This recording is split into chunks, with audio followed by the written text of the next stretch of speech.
Well, hi, I'm Sean Kutzko with ChambanaJazz, and today we are talking with guitarist Jose Gobbo, who came to Champaign-Urbana from Brazil via Iowa City. Composer, arranger, virtuoso player, and instructor, Jose has been a member of the faculty of the University of Illinois in Champaign-Urbana and UI in Springfield. He's released two CDs, including his brand new release by the House Trio called Live from Home with bassist Ben Taylor and drummer Nikola Jokic. He's also just launched a Patreon site, and we're going to talk with Jose about all of this stuff. Jose, welcome. Welcome you too, Sean. Oh, hey, it's good to be here. Yeah, pretty So, cool. you are from Brazil. What was it like growing up in Brazil? Tell us about your life in Brazil before you got to the States. All right, I'm from Brazil since I was born. That never changed. Okay. So yeah, it's a cool country. It's like some people think they're a jungle. It's a big jungle. We have electricity there since I was born. I grew up with cars, and it's normal. So let's see, it was fine. I had a family of four siblings: an older brother, older sister, and younger brother. But I guess hopefully we're gonna talk more about music, I guess. So I started playing there in Brazil around, I was 12 or 13. My dad played a little bit, not professionally, but he played guitar. He has an alto saxophone that he didn't play much either. He doesn't play much either, but it's there somewhere. So Mhm. I mean, my dad especially like more connects. My mom liked like cleaning the house and singing as well, but my dad was more connected to music as I was growing up. But yeah, you asked about the country. The country's fine. That's cool. So, what kind of stuff were you listening to when you first got interested in music?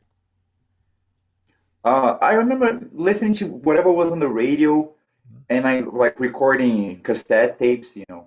of really pop music like Spice Girls, whatever, Michael Jackson, literally anything like what in the early what's probably talking about the early 2000s, I think.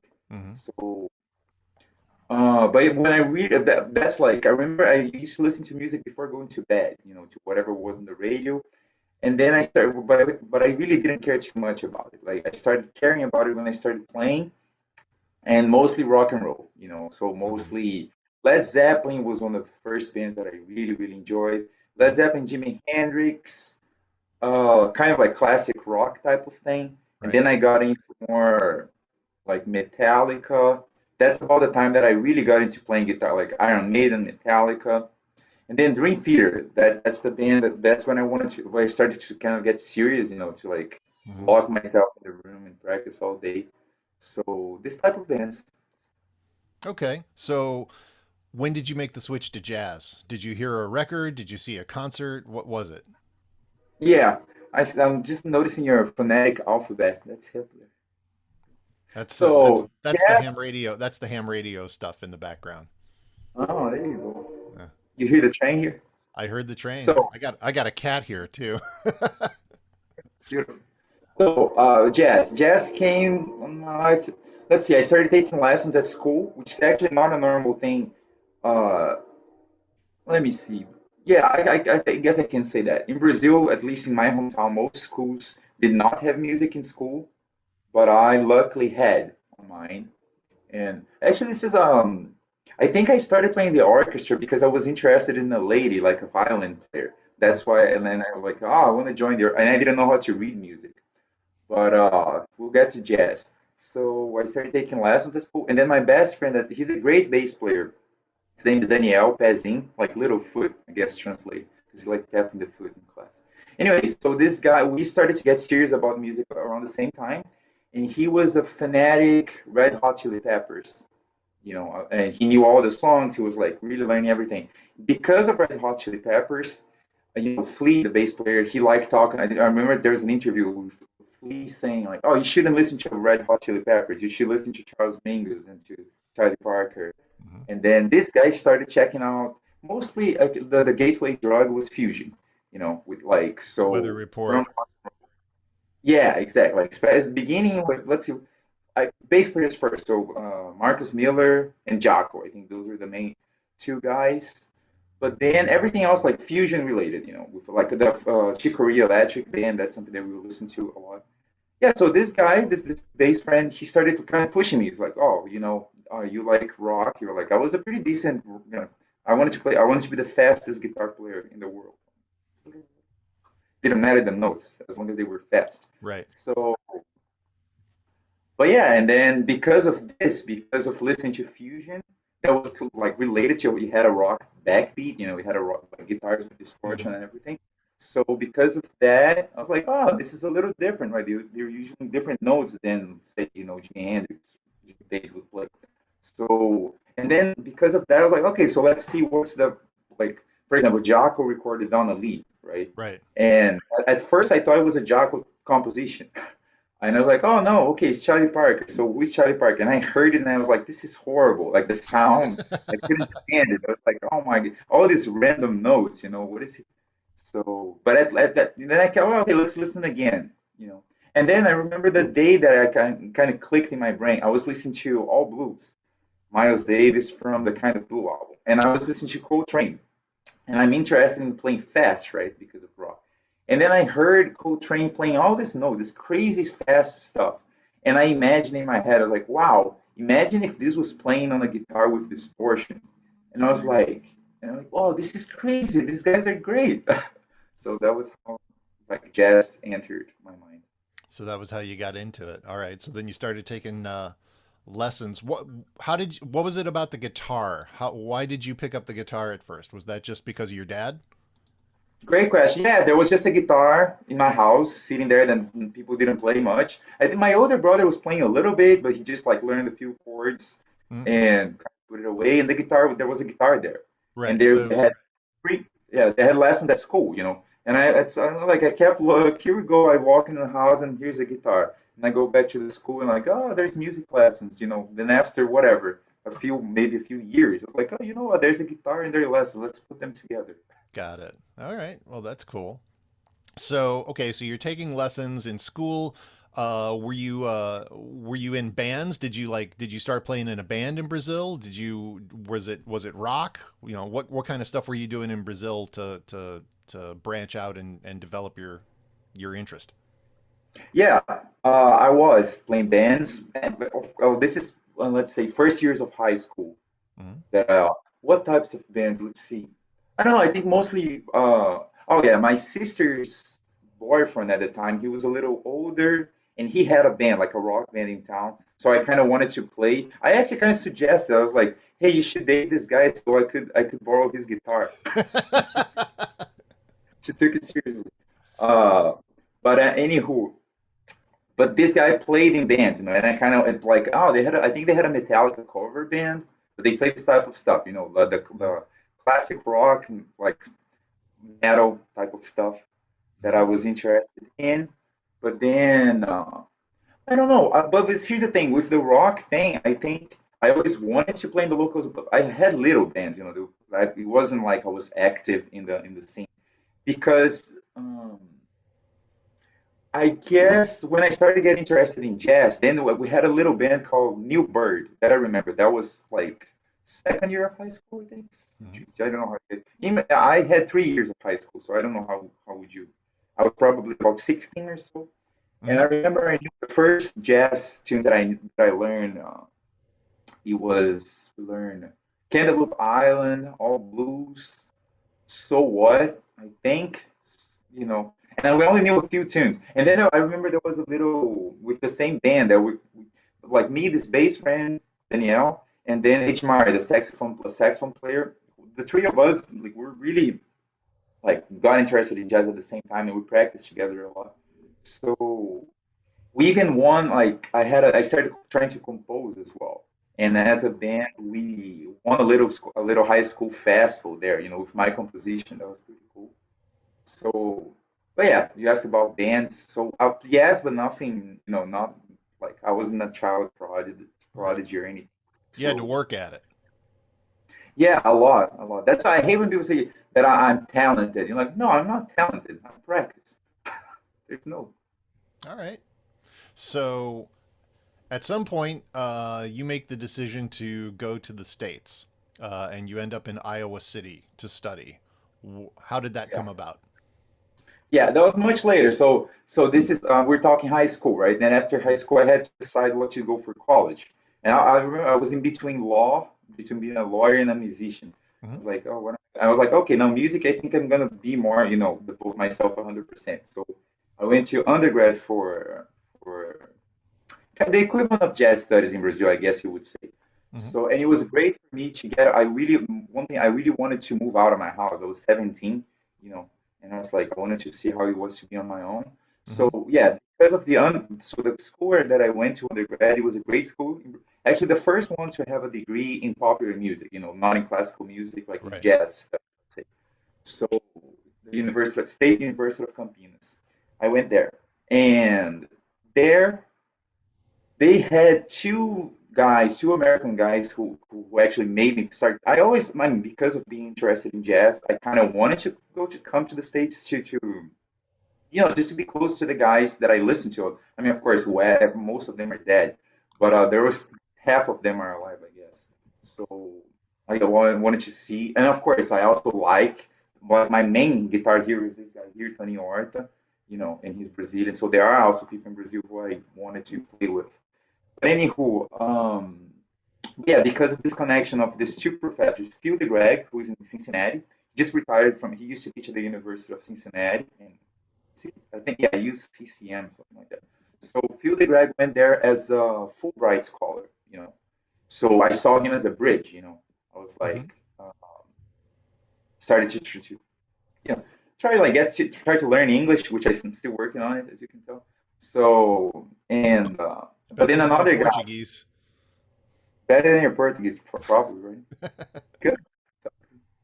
So, but yeah, but then, I actually, so I met this guy first, was there, I think, only 6 months. It felt like 6 years because it was so much information that he, Hmm. and then, but the other guy, he was one of I would say, my main mentors ever. His name is John Rabson. That's another, he just passed away last year. Hmm. Um, but yeah, he was the head of the school at the jazz department at the University of Iowa. So because of him, I decided to apply there and got accepted, got a scholarship. That's 2011. So yeah. Wow. All right. So you're studying, and that was studying jazz at in Iowa City, correct? Right. Okay. I got a master's in jazz performance, I guess the name of the degree. Okay. So and at this time you're starting to gig out. You're starting to I assume you've been composing this entire time while you were studying, correct? Yeah, but Right. not very seriously, like not as much, like just to, I don't know, maybe 20% of my activity was composing. 80% was just playing, learning tunes. Hmm. And I started to get at, like, on my first years of high school, I was a little bit shy. I practiced a lot. I didn't drink, I didn't go out. I practiced a lot in the first years of undergrad. And then the second half of undergrad was like, yeah, free for all, fun and all. But I started to make I started to, know more people and gig more, just Right. get more experience. And then by the end of my undergrad, I played in a cruise ship as well. So Oh, you played that on was a like cruise great. ship. Okay. So Yes. so talk so tell us a little bit about playing on a cruise ship. What's that Horrible. like? Don't do it. Yeah? No. Yeah, it was my first plane trip ever. I don't know how, 2009. I'm from 87. I was 22, 23. So it was my first flight ticket, my first flight trip ever. It was from São Paulo to Madrid in Spain, 13 hours on a stupid plane. I gotta watch out not to curse, right? This is clean language. So, but you can say stupid. You can say stupid. All right, great. So, but yeah, I mean, it was fantastic at first, the experience. My first time out of Brazil. And one thing that was good, let me say the few good things first, and then start smashing it. Uh, it was a great thing. I changed in the sense that I played for 5 months every day, gigging in front of people. Hmm. So, of course, after I left that thing, after I got back, it was like playing in front of people. It was felt extremely natural because, see, on the second half of my undergrad, when I started playing gigs, every time I got really nervous. it was like, oh man, people, like what am I, it's a completely different experience, when you play in your room and when you're playing for people, it's like, Mhm. completely different. So, and I was getting used to, I remember there was a place, a jazz place who everybody who lived in this town in Campinas, they know about Santa Fe, like Estação Santa Fe. It was a place that had jazz every night, and it was ridiculous, it was fantastic. And then it was my dream to play there regularly. And I started playing there regularly. I don't know, maybe after like 3 months that I was playing there regularly, the place closed down. Oh. So yeah, it was sad. And then it was replaced. It was really depressing. But I mean, everybody who lived there, remembers that place with really fun, like the Iron Post equivalent, you Mhm. know. But anywho, where were we? On You're on a the cruise cruise ship. ship. Yeah, yeah, yeah. No, I already left the cruise ship.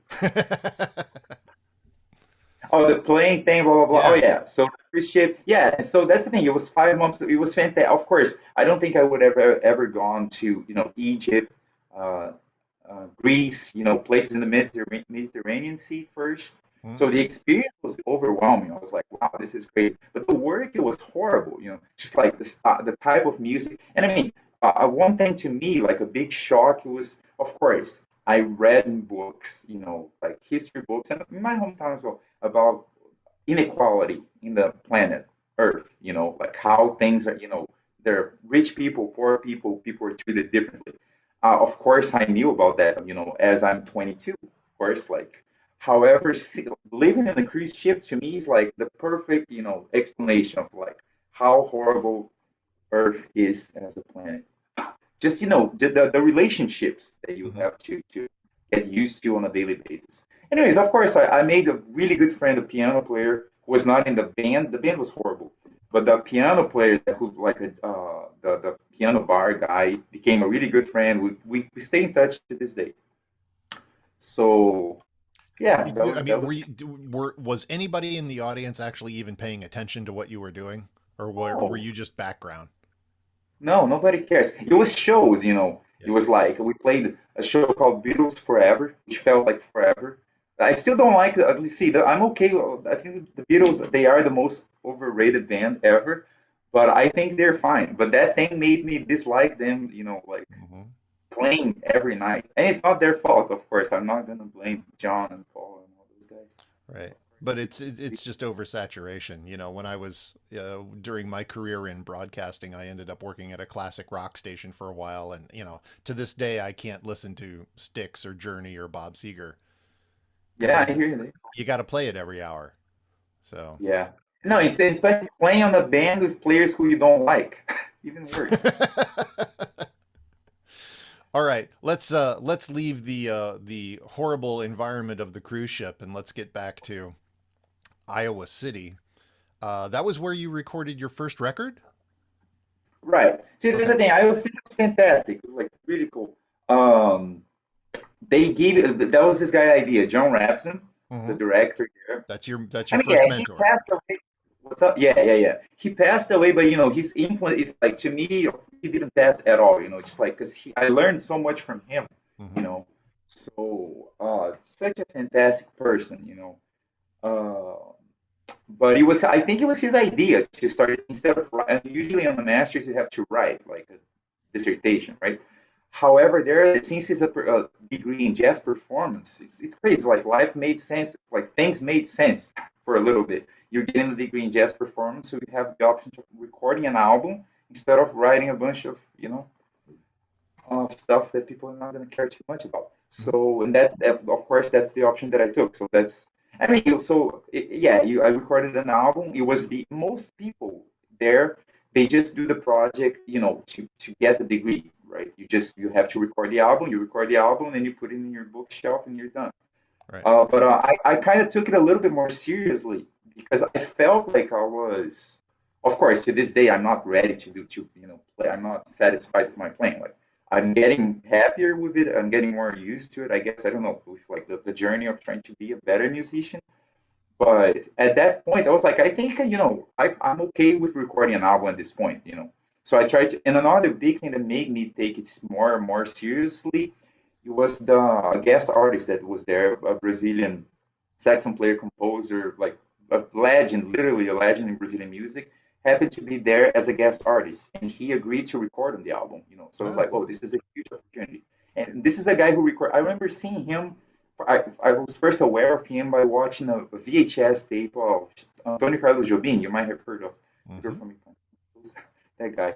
Um, of this guy, the saxophone player, playing with him, with Jobim and Vinicius de Moraes, who is another huge legend in Brazilian music. And there's this guy, this VHS. That, of course, there was no YouTube. We used to have, a few tapes and watch them over and over. Mm-hmm. So, and this one had this guy playing flute and saxophone. And me and my friend bass player that I was mentioning earlier, we wanted to know who were the people playing, so we could learn more about them. And this guy's name is Roberto Sion, and this is like 1973, whatever, Mm-hmm. and and then, oh, who is this guy? So we learned more about him, and then he happened to be there, so it was a huge honor for him, to have him on the album. Mm-hmm. It's all original music. You had to record your own original songs. 100% original compositions. Yeah, Okay. All right. pretty cool.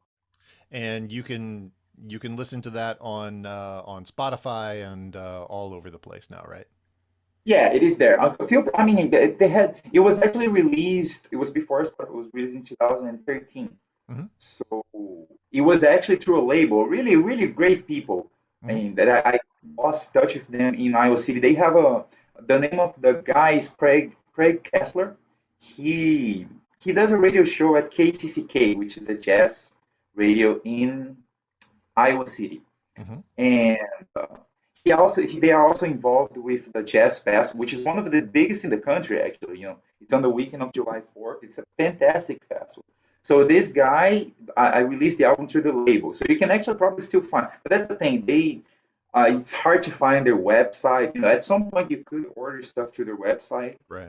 but I don't know what happened through the days. I think they just like kind of like didn't care too much about the online stuff, and just stayed with the more physical. So, anywho, I think you can probably still. I don't have the copy, but you can probably find it somewhere. Yeah. Okay. So how did you end up in Champaign-Urbana?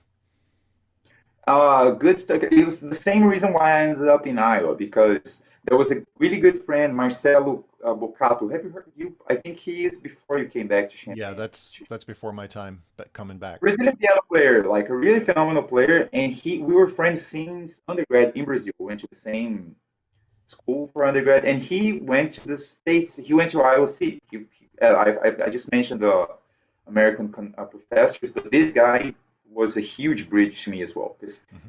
he went there and we talked. We had Skype, we called through Skype, whatever at the time, and he was pushing me. He was like, because he knew my interest in jazz, and I thought that he was crazy because I thought I was not good enough. I thought my impression of the United States, I thought like there was a George Benson in every corner. I thought everybody that played guitar was like, and this guy was like, no, it's not like that. I think you do just fine here. Just give it a try. And he was right. I mean, of course, there are phenomenal players, but it's not a George Benson in every corner. So, anyways, this guy got his master's in Iowa, and after getting his master's, he came to get his DMA and his doctorate in Champaign. Mm-hmm. And he did the same thing. He's just like, oh, this is cool. And I played a few gigs with him. So I got to meet a few people and to see the town. And I mean, it was the jazz department in Iowa. Now it's much bigger, but at the time, it was only 3 faculty members. It was a small program, Mm-hmm. compared to U of I, which is Right. huge. They had 8 or 9 full-time faculty, like this huge. Of course, people in Iowa also have big profiles, but in Champaign-Urbana, it was like more flashy. So yeah, so this guy, because of this guy, I applied in California as well. It's Southern California, but the one that made sense financially that they gave me a scholarship was U of I. So Okay. So when did you first arrive permanently in Champaign? What year was that? yeah, that was 2014, the Okay. fall of 2014. Okay. Do you remember? I know you said you played with your contact here before you got to town. Do you remember who your first gig was with once you arrived permanently? Very well, yeah, because I started contacting people when I knew that I was approved, that I was going, I already started trying to get, at that point, see, I started getting more like chasing gigs, more like a maniac, more and more, to this Hmm. day. Now I'm just, emailing trying to get gigs every day. So that was a slow build up. But when I got to Urbana, I already had this mentality. I was like, I'm a musician, I have to play. I can't be, working on a project that will take 10 years, like no. I want to play as much as humanly possible. So I knew about the Iron Post, and I played a gig with Clark Gibson. I think it was the day after I arrived. Did you get to meet Clark? Phenomenal alto saxophone player, just like crazy. Now he's the head of the jazz department at some university in Oklahoma. Oh, wow. But Okay. yeah, and I knew about him because I asked people in Iowa, like, who are the good players in Champaign-Urbana? Can you connect me? So I already like Facebook message and email everybody over here. So I got a gig the day after. All right, and then I also played the gig. I remember two. I think Aaron Post was the first, but Hmm. there was also another gig on the same week. I also got to meet the Brazilian community. There's a singer there, Elise Arts, Hmm. and then I got to meet my PV amp. I got that amp on that Brazilian gig. This guy Will Cubates, like, became a good friend later. Yeah, he just gave me the amp. Nice. Yeah, All right. So you're playing, you're gigging. Um, not making any money you're still. not, well, right. I understand that. So you're working on your doctorate. You're gigging. You're taking every gig that you can possibly get, I assume, right? Yeah, Okay. push. So who are some of your so you've played with everybody in town that you could possibly play with. Who are some of your favorites that you like to play with? Oh man, there are so many. I mean, there was so Clark Gibson I already mentioned the first, and he Right. used to host the jam at the Post. Which then Right. after he left, he was finishing his DMA. I took over hosting that jam, which was also great times. Hmm. But I played with Jim Pisano, the saxophone player, who also is the jazz. He was the head of the jazz department at somewhere in Kansas, and now he teaches at another university. But anyway, Jim Pisano, look him up, like really fantastic player. And we also did a tour in Brazil, by the way, like on the in 2015. Hmm. So Mark Gibson, Jim Pisano. There's so many. Michael Combs, bass player. Sam Peters, another bass player who is in Chicago now. Who is, yeah, we played. I think you saw us a few last month, maybe Yeah. at the Yep. Post. Yeah. Got that. Got a Sam is recording of also, that. yeah, yeah. I mean, CJB at the time, the concert jazz band, it was really like they had a really strong group of people.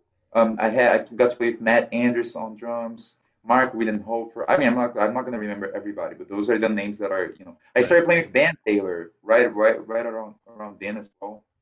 So yeah, I can't like I mean I stayed in town for a long time. Now I'm in Springfield, I still go back every week. So Right. I got to see like kind of different, I not as much as you like, but I got to see a little bit of generations of students changing a little bit, every 2 or 3 years, which is interesting. So that brings us up more or less to the present day, which is the House Trio with Ben Taylor and Nikola Jokic. How did you get involved with those guys? Yeah, unfortunately. How did you unfortunately get? So no, we started playing gig. I started playing with band since on my first week in Champaign. I already met Ben because that gig with the Brazilian singer. Hmm. And then every now and then, maybe every couple of months, Ben would call me for a gig in Springfield because he's the guy. Like in Central Illinois here, there are not too many jazz bass players around here. Ben has like a monopoly because he plays great, sounds good. He's always on time. He's cool. Sometimes he even answers his phone. Wow, But that's a rarity. so I started playing with Ben a lot around that time. I mean, not a lot, but like every gig, one gig every couple of months. But then that started to increase, to the point in which that when we got to 2019, we were playing Springfield literally every week. So that was fantastic. Hmm. So I was playing with Ben a lot. Nicola arrived in town, I think, 2019. Hmm. So, and then we started to get, and I mean, the people who I play with in Springfield the most are mostly three people, two, three people, I think. Frank Parker, trumpet player, Johnny Owens, vocalist, and Julie Brown, Hmm. vocalist as well, guitar player.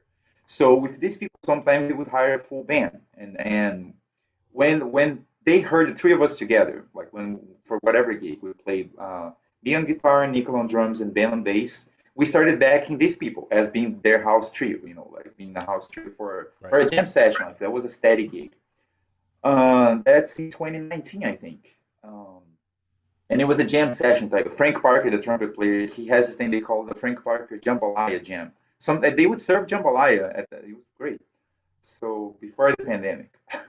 And so yeah, so we were playing. We played a crazy thing. Like during the pandemic, we played every week from June to January. We played New Year's Eve at this place, and called the Buzz Bomb Hmm. here downtown Springfield. Yep. So yeah, so we got to play together a lot, and travel every week, like go back and forth. Hmm. So we just definitely developed some bond. And then with the pandemic and with less gigs being a bit, and I started to see two guys doing live streams, two people, the Emmett Cohen, which thing's still going, they're like on number 70 plus, pianist from New York. Hmm. His two and guitar player Mike Moreno. He started doing a thing with just guitar duos that was fantastic. And I kind of like, oh, this is a cool. And of course, a bunch of other people. Andy Brown, guitar player in Chicago, did Hmm. a long series as well. And I was like, well, and Ben has a bunch of equipment that he didn't use much. So I was like, well, maybe we can do that. So yeah, we started learning how to use streaming stuff. Hmm. So yeah, that's how the house trio was born. To make, and then we were like, oh, how should we do it? Should we do every week? And then I had to travel. Every week I had to either find a ride or take the Greyhound. So it Right. was a little bit painful, but we're like, oh, let's see. Of course, in my mathematics, I was like, well, let's see. And we're doing this thing based on donations, asking for donations online. So like, well, let's see. The world has 7 billion people. If we can find 100 people to send us $10 a month, that's $1,000 a month. Which is that's the thing. Yeah, the mathematics is still true, but we didn't make that much. But but that's the thing. But what could come? At first, I just wanted to do the streaming and find those 100 people. That didn't work. Right. But we actually a bunch of people. It was great to see people be feeling really grateful for us to just of course, the beginning of the pandemic, like people who used to go out every week to hear live music, you know. So that was a very, very good thing to just hear people, being grateful for us providing them some live music, Hmm. even though it's online, but live. And what else? Oh, but yeah, then we kept playing together. And then in the beginning, I was like, well, we have been playing together for whatever, for like a year.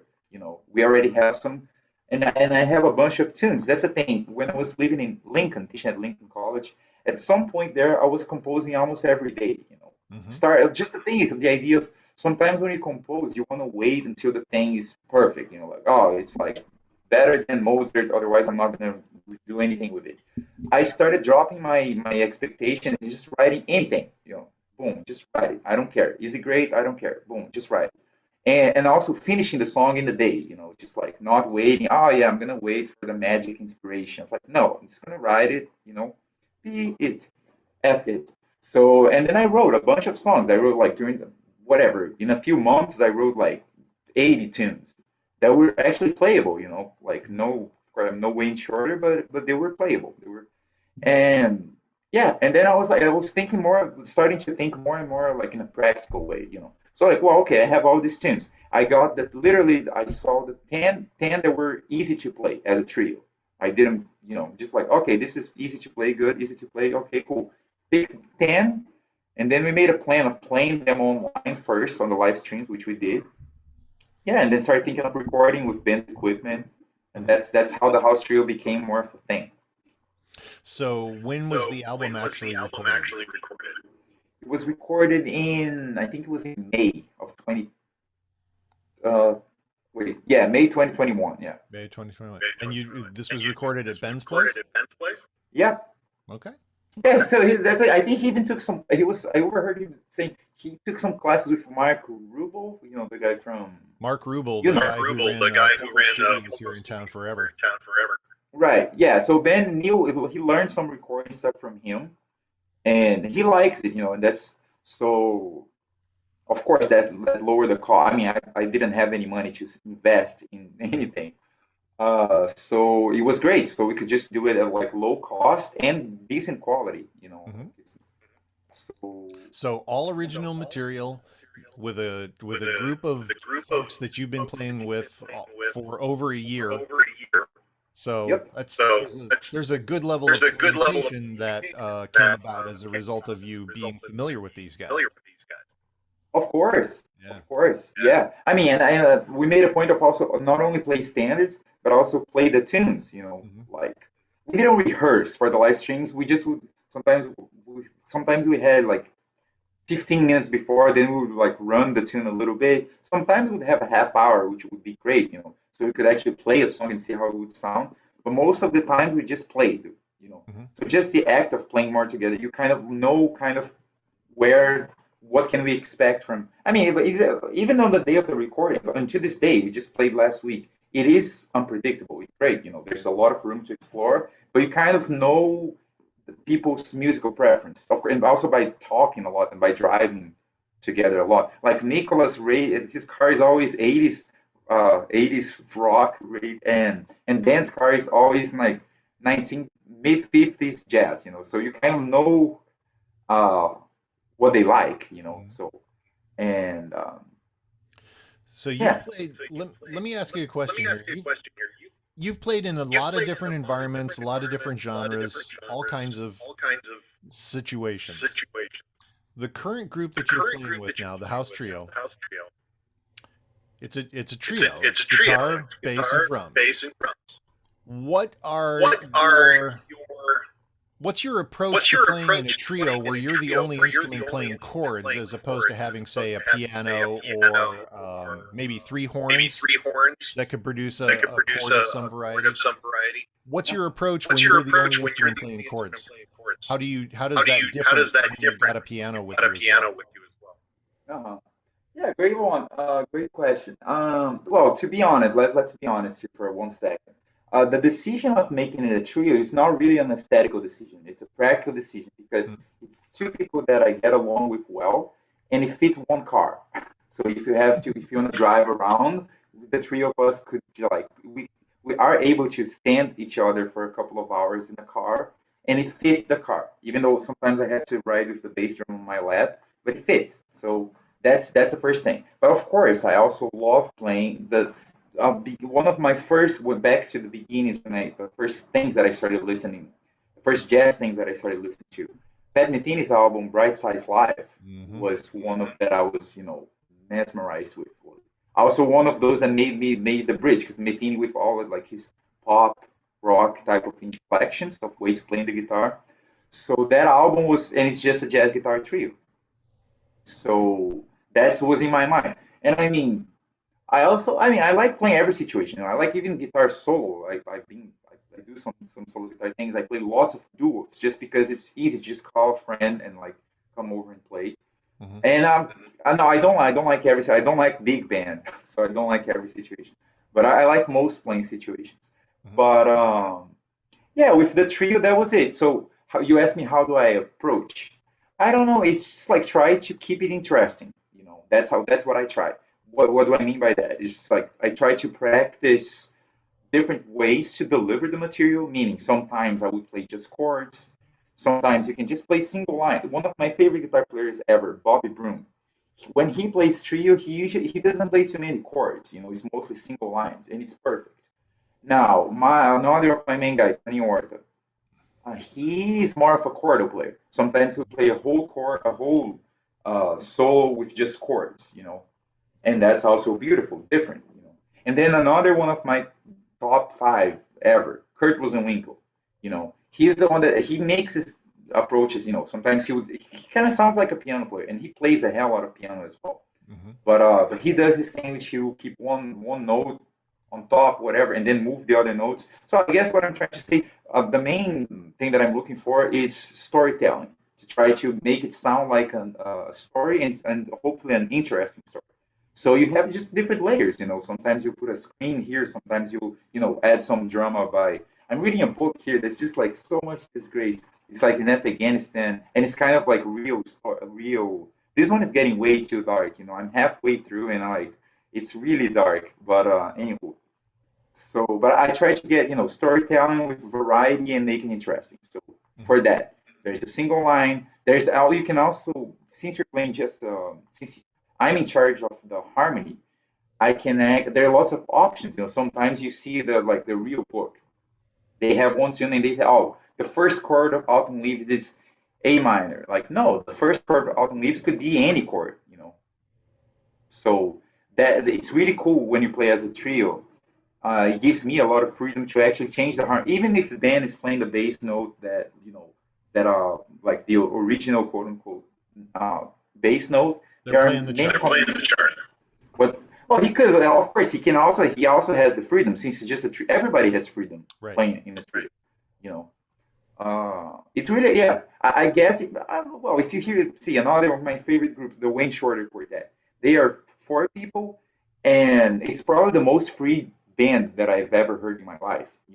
I would say freer than the free jazz groups because they are free with some material. Like hard to describe. Whatever I'm trying to say is yeah, what I'm trying to do and playing in the trio is just to try to keep it interesting, Mhm. you know, and there are many different ways to do it. So one of the other groups that you play with fairly regularly is the Chip Stevens organ trio, and I know that you've Oh yeah. got recording with that coming out soon. So that's Chip Stevens on organ and Jay Ferguson on drums. Yep. So I know that I know that you opened for Steely Dan at one point with that group. So what's I mean, I know that this seems like a very obvious question, but what's your difference in approach between playing in an organ trio where you don't have a bass player but you've got another chordal instrument and playing in the house trio where you're the only chordal instrument involved? Uh-huh. Yeah, no, it's not. It's a good question. It's fairly different, or maybe not. I don't know. The thing with organ trio, it's something that I always like the sound. I listen to a lot of organ trio. Peter Bernstein, Wes Montgomery. Gee, Wes is the best ever. So Right. Wes, who else? Well, Grant Green had great organ trios. Kenny Burrell, everybody played organ trios, and that's something that I know. I don't remember. I mean, I saw very in my whole life, wherever. I saw very few organ trio lives. Of course, they are around. It's not that. But well, in Champaign-Urbana, nobody was playing organ trio. So I was like, wow, this is something that I think it would be super fun to do and so it's my idea, Chip Steven. One time I missed the gig and he hired another guitar player. And a friend asked Chip, like, hey, so are you gonna fire Jose? And he said, no, I can't because he's the founder of the Chip Stevens organ trio. So he knows. Because the first version we did, we didn't start as a group. I just booked in classes. I knew Chip always would play the bass, on the piano. He would play the Right. bass lines. And I remember he said one time that he used to play organ, that he grew up playing organ, that he likes it. And I was like, wow, this is perfect. So I got the first gig was with Joe Spencer on drums.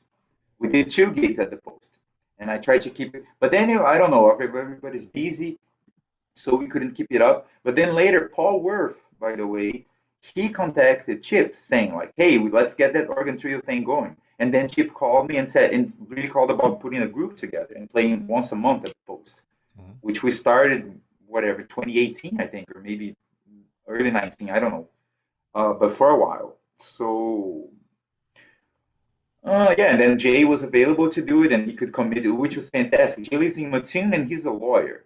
So we're like, it's kind of but the way he built a drum set just for that group. The level of commitment that guy put into the group, it's amazing. Yeah, he's a So monster player. yeah, no. On top of that, that's the thing. I didn't mention. Also, ridiculous, great player. So, but the difference of approach now is I don't know, man. I think maybe I could say what comes to mind, what I want to say right now. Of course, I could say anything, but I think it's the same. You just try to sound good, create a good environment, interact with the musicians. Try to get your ideas out, but also taken from whatever's happening around. Like tell a story, but tell a story in the moment. Mhm. So it's not a whole lot different, I don't think now, because that's the thing. Speaking of freedom of that I have playing chords right on the when you play of level players who listen at like Chip Stevens, I can play I can play anything, and he's not gonna get on his way.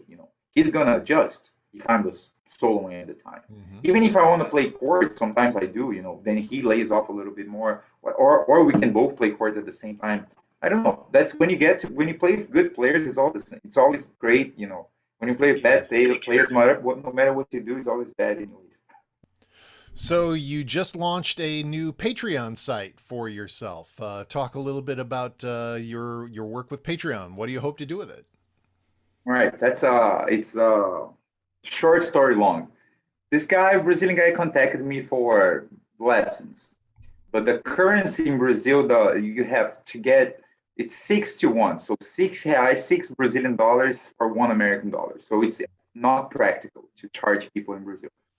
So I started thinking of ways that I could use this person who's interested in lessons, and we already did one lesson like for free, just to kind of informal. I just like gave him some stuff to practice, and yeah. So I was trying out. Let's see, it's a younger guy who probably understands more about social media and this type of things.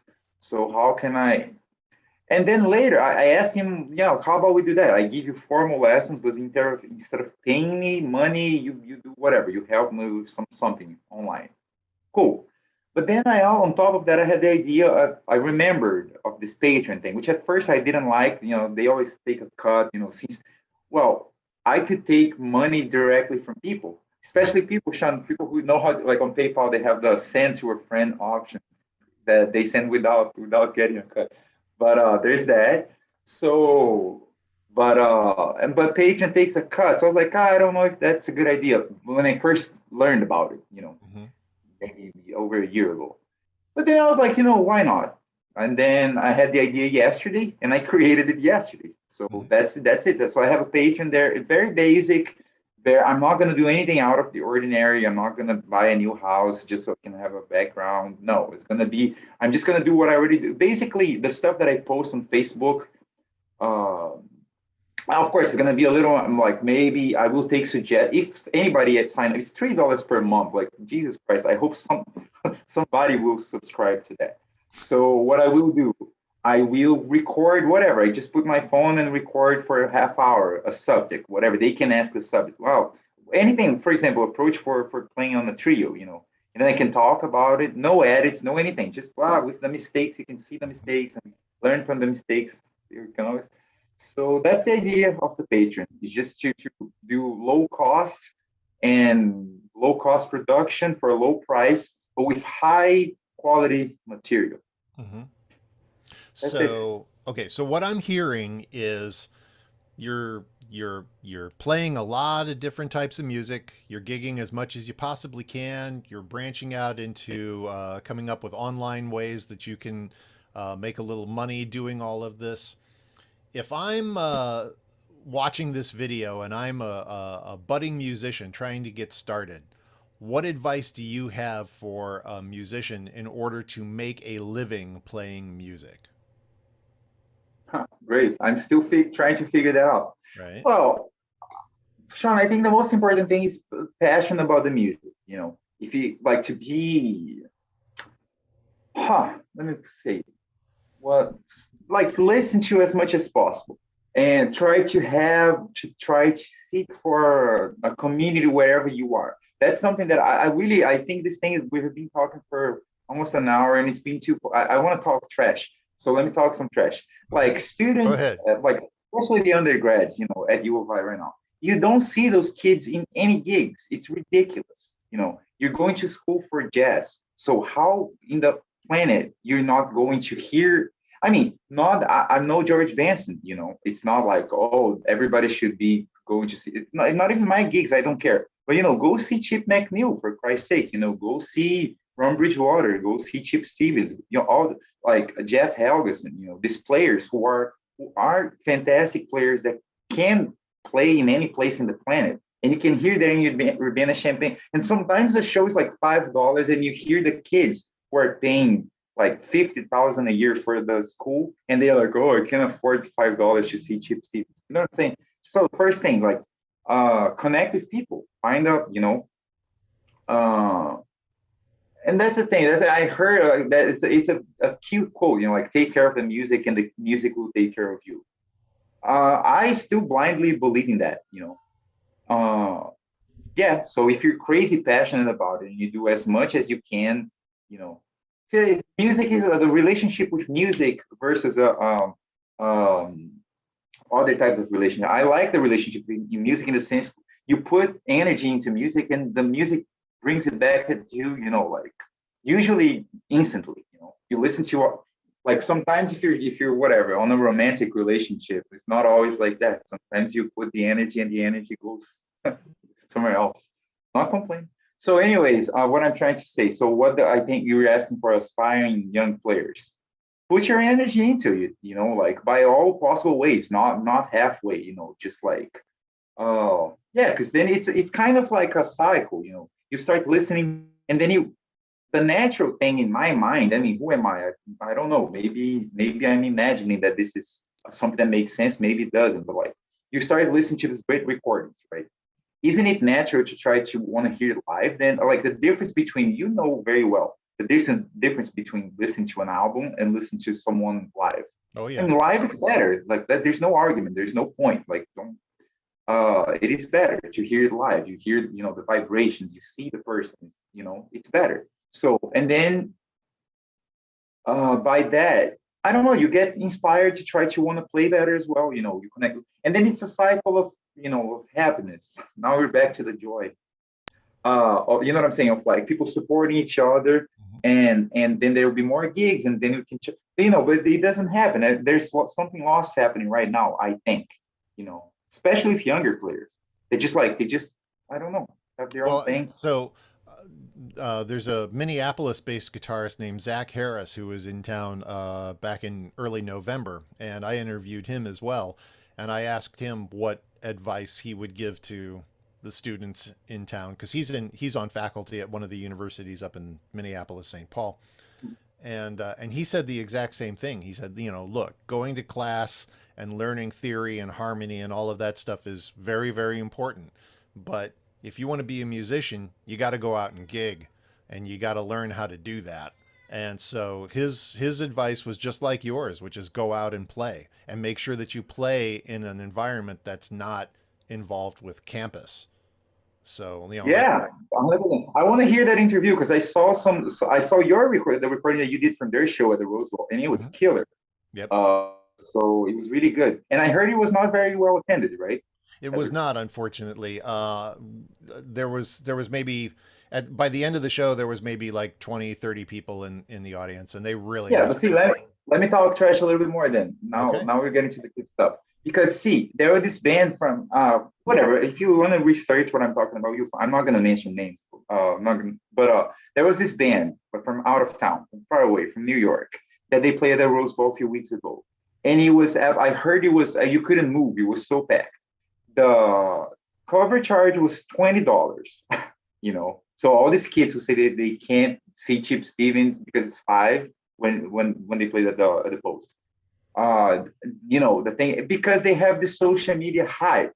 Hmm. Everything is a hype. Everything you like. There's a cute singer.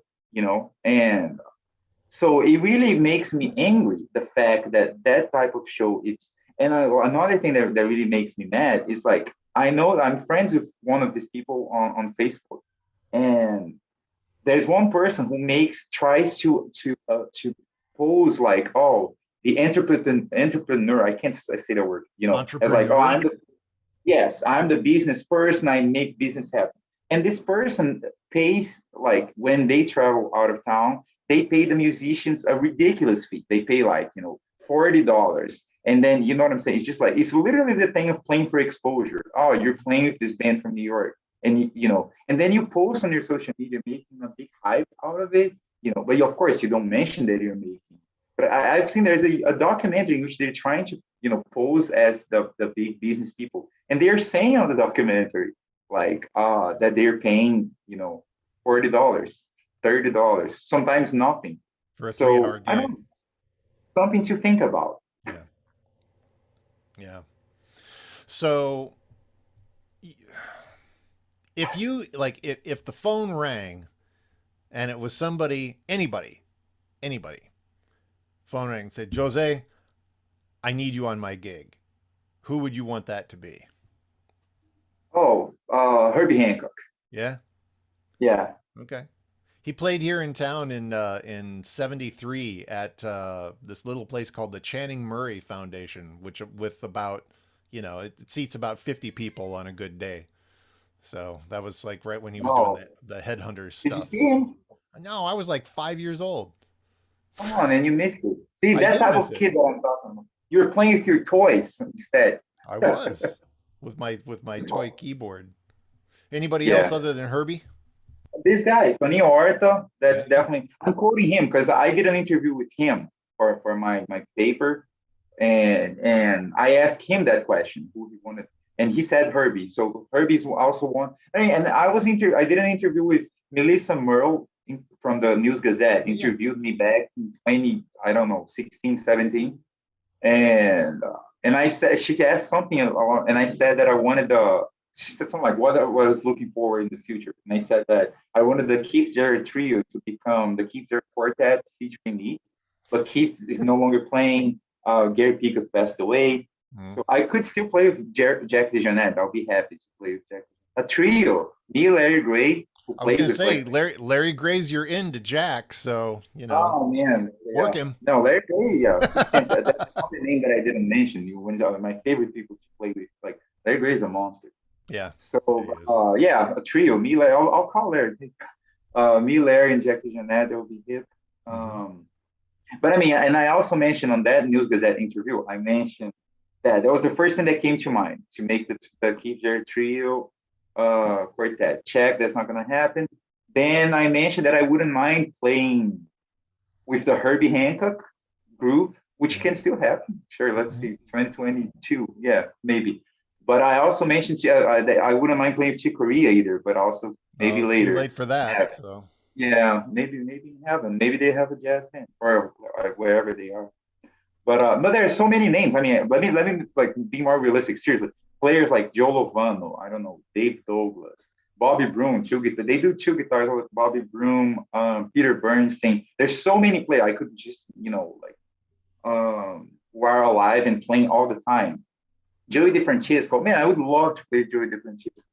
Uh, yeah, that'd be you know, fun. I've seen him a few times in a trio setting, and he just kills it. That's so much fun. Yeah, me too. I saw him in Iowa City, Okay. and the guitar I can't say because nobody knows, but the guitar player wasn't that good. He wasn't on the same level. Mm. And it's not the regular guy. Dan Brown, there's a guitar player who is fantastic, absolutely killing. Who plays with him regularly now. Mm. But the guy that I saw, he wasn't that good. I was like, maybe. But I remember I was so overwhelmed on that show, and I was at the time I was like bumming cigarettes every now and then. But I never bought a pack of cigarettes. But after seeing Joe DeFrancesco, that was the day that I bought my first pack of yellow American spirits because of him. Well, there's a dubious influence for you. So, Yeah, it was his fault. I already dropped it. So all right. So let me ask the question that Melissa asked then. So you've had what 4 or 5 years since she last asked that question of you. So what do you want to do? What is your future, Jose? What do you want? oh boy. I don't know, man. Let's see. So, but there are you mentioned so I want the house for you to keep going. I'm trying to book gigs. We do have a bunch of gigs You've got a lined up bunch of there. gigs coming up. You're playing in Nashville, for God's sakes. How did that happen? Yeah, well, that's the thing. I'm not gonna disclose maybe I'll disclose in part, but I have a booking strategy. I'll Okay. tell you later. It's Okay. a funny one. Yeah, it's just I'm just going in every direction. So we have a gig I mean, we're playing. I'm not gonna remember. We're playing in Springfield Tuesday, a few days from today. Uh-huh. Then I mean, as the house trio, what else we have going on? There's a bunch of things going on. So, but we have one in Nashville. Oh, we have two gigs booked in St. Louis before the Nashville thing, actually, all in January, and then early February we have one in Cincinnati. And also things in town, also things Mhm. in just basically trying to play, everywhere that fits, that's humanly drivable. Mhm. Yeah, I want to keep playing with that group.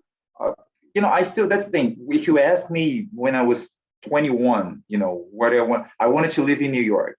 I think now I have maybe 7% of that desire to move to New York. I still have, Mhm. maybe I would like to get, to just fail there to see You how want to does give it it a shot. feel. Yeah, to see how does it feel to fail in New York. But yeah, I think I don't know. I'm 34 now. Maybe there's still some time. But to live, I never lived in a big city to this day. It's a little. I played in Chicago. Like I know like the scene in Chicago a little bit. I'm getting to know more musicians in St. Louis now, but it's still always is kind of on and off. It's never been a thing. Oh, living in Chicago or living in New York. So I would love to live in a big city. But yeah, then I don't know, man. And actually right now I'm not like life is not as miserable as it could be. I'm not in a bad place. I'm teaching privately in Springfield. Like I have a good in the sense like a good number of students, and they are good students that I would teach them for free if I had free rent. And I don't know. I feel I can see the development on my playing. So I'm happy with of course I'm not where I want to be. I want to play better every day, Mhm. but it's not like that that thing of you play a note and like, oh, I suck. I'm not there anymore. So That's good. yeah, the So how did future is so just how did you get past that? Because I mean, it's very easy, especially if you're playing improvisationally based music where you have to go out every night and come up with something new, to get really, really down on yourself. How do you let all that stuff go? man, it's a very simple. It's like it takes 1 second. It's just acceptance. It's just like it's just a mind thing. It's not related with the playing at all. Because the playing is the same. I mean, or it's getting better, or I don't even know. So sometimes I see recordings from 6 years ago of things that I wish I could do now that I can't. So like, oh, that was how. So, and of course, there are a thousand of things. Like every day I listen to things that I wish I could play and I can't. So, but it's just just the acceptance of like, this is where you are right now, and you got to try to make the best of what you can at the moment. And Hmm. try. And that's the thing. Sometimes with my students, that happens a lot because where in which they would play one note, whatever they would play one wrong note, and they stop. They say like, oh, I'm like, no, like no, just keep going because that Yeah. note that you messed up can lead you to somewhere else. Of Mhm. course, you want to be able to like whatever to play the notes, the right notes. You want to be able to, just for I mean, Yeah, and to be if, able if to practice. if you're on stage in the middle of a gig, you can't just stop. Exactly. Yeah. Right. So, but that's the thing. Sometimes, I mean, there's only 12 notes. It's crazy. Like for how many years we've been doing. Of course, there are other notes, but how much music that's based on 12 notes? Like how many different things you can do, you know? So there's no point in stopping because you played one thing that you didn't expect, because that can lead you to somewhere else. And I mean, recording is when you record, sometimes you think the take that you just recorded is awful because you did one little thing, and then you hear it like 2 weeks later, and you don't even remember what it was, and you Mhm. don't, your attention shifts. So I will answering your question of like how to make that shift. Uh, this reminds man, Larry Gray. Studying with Larry Gray was fantastic. Like he has so many, had so many moments of, she said something. He was telling me about a bass student of his who was like, "Oh yeah, I'm gonna work on." It's kind of like just putting it simple. It's kind of like, "Oh yeah, I'm gonna work on making my sound better or making my timing better." And he just said like, "No, like just do it now. Just make your sound better right now." It's a crazy little psychological thing. It's not related with. It's related with bless you. It's related with accepting what you played. And trying to make the best of what just happened. How do you practice? What do you do to improve your playing on a daily basis? Man, I watch long interviews like this. This is gonna be long. But we don't cut it. Pick the whole thing. I know, but seriously, I like watching interviews, and then I play patterns. Like for a long time. I do like very mechanical, repetitive things. And sometimes, I mean, most I like interviews with musicians because, or but sometimes even news or anything else. Interviews are good because there's no music hopefully in the background. So you can. There's not too much distraction. Mm. So I work on the mechanical parts of playing guitar every day for as much as I can. Sometimes 20 minutes, sometimes 5 hours, so that's the mechanical, just repeating mechanical things. I play Bach every day. I'm being practicing, just reading Bach stuff. I print the PDF. Hope I don't get arrested for it, but I did. It's probably illegal. So classical music, just reading, composing. I want to play my own, because I mean, one thing is to compose something, another thing is to play that song, right? Mhm. So there's the physical part of being able to play the thing that the way you want it to sound, and then also getting to know the tune. That applies to my tunes and to standards as well. To like knowing the songs well, that you can see what can you do with that song, in different contexts. How can you. So yeah, man, I mean, there's so many things to practice. Like it's fantastic. So playing songs in different keys, playing. I just sometimes I post those things on Facebook. It's the thing of posting. It's funny because when you're practicing, with me at least, sometimes I'm practicing and the thing is like sounding good and I'm having fun and I'm seeing progress. And then I think, oh, I should post this. The moment that I have the thought of posting, it already sounds worse.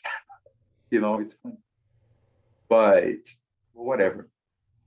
So disconnecting from thinking about it basically and just doing it.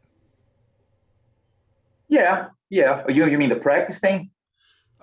Performing, practicing, all of it.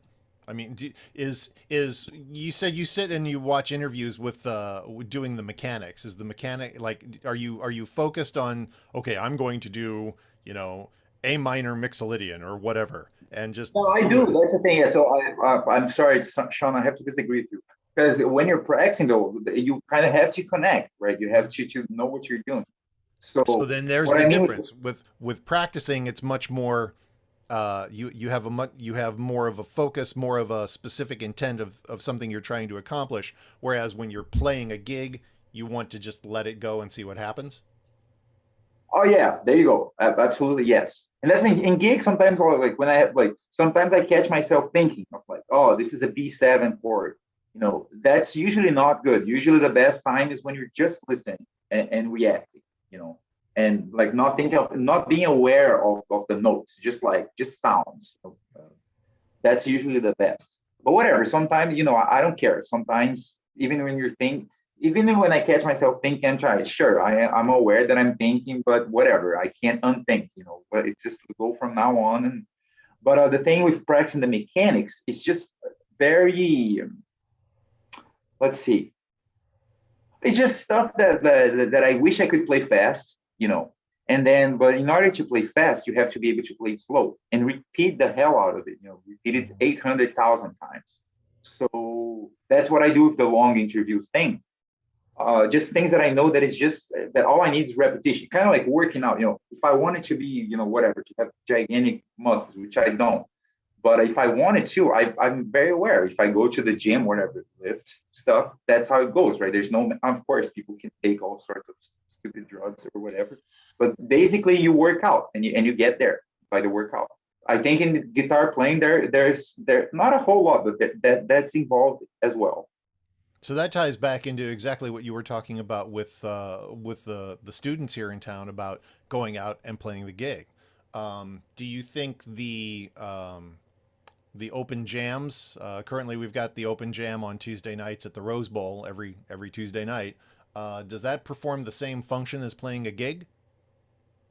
No, but it's kind of like going to class is the lowest. Going to class, it's your C minus. It's your barely passing grade. Going to a jam session, it's like a B plus. And playing a gig is A. So what is That's it about? you What see, is it like, about playing the? What is it about playing the gig as opposed to just going to a jam session? Aren't you learning how to interact with new people and playing new tunes? So good what's the one. difference? Yeah, well, when you're playing a gig, especially if it's your gig, if you're the leader, you're in charge of Hmm. putting the set list together. You're in charge of deciding if you're going to talk to the people or not. What are you going to say? Are you going to curse? Are you going to tell them to go? Are you going to tell jokes? Are you going to just announce the tunes? What are you going to do? Those little things.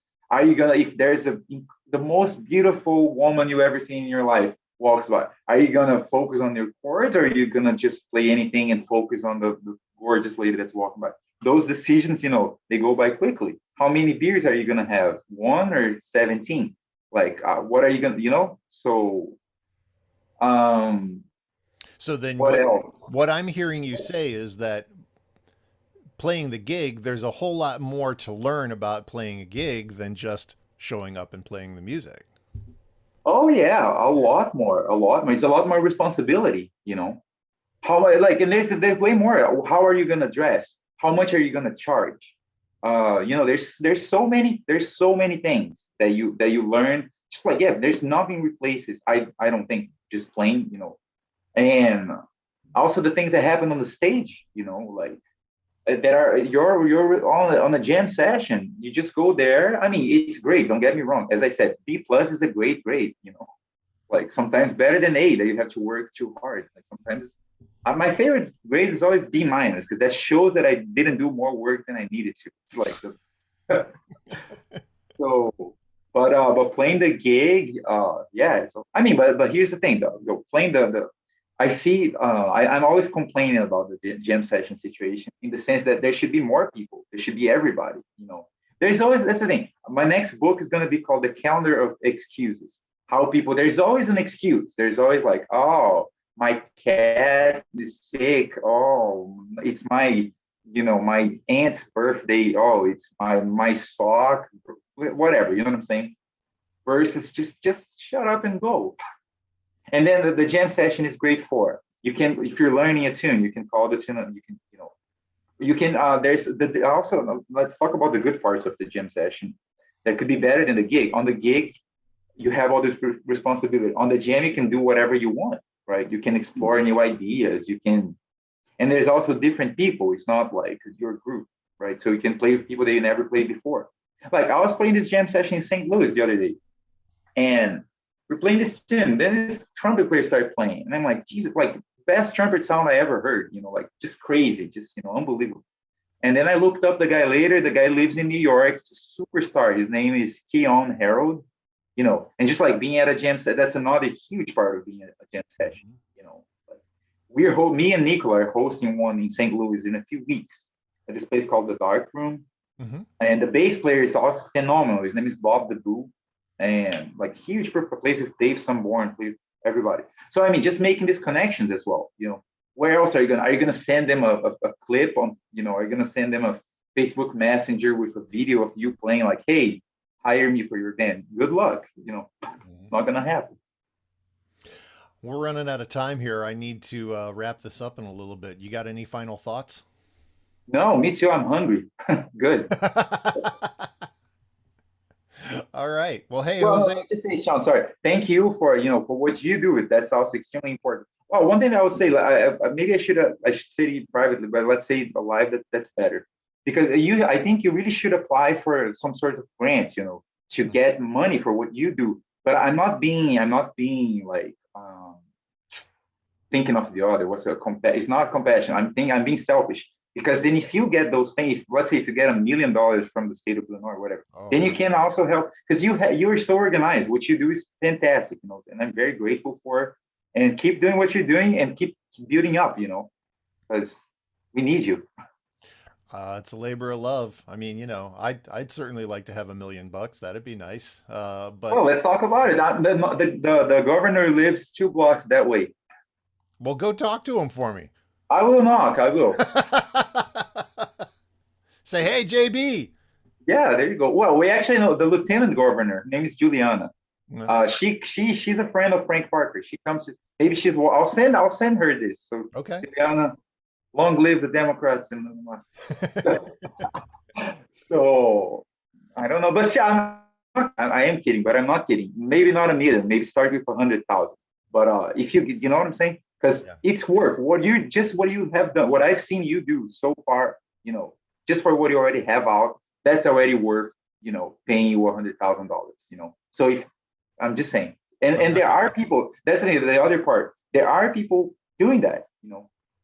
So I'm not going to argue with you. It'd be nice. There are people getting paid more and doing less. That's another thing to think about. So, but most above all, thank you. You're welcome. We've been talking with Jose Gobbo, great guitar player right now in Springfield, Illinois. Just put out a brand new album with the House Trio with Ben Taylor on bass and Nikola Jokic. I work with him. I should know how to pronounce his name. Nikola Jokic on drums.